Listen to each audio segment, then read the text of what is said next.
Got an 8-head Wicked Slick Stick there in amber white. Now you can of course change all kinds of patterns on that.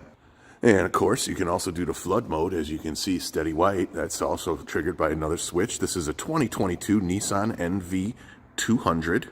As you can see inside, we also have our task LED illuminating the back interior of this quite well.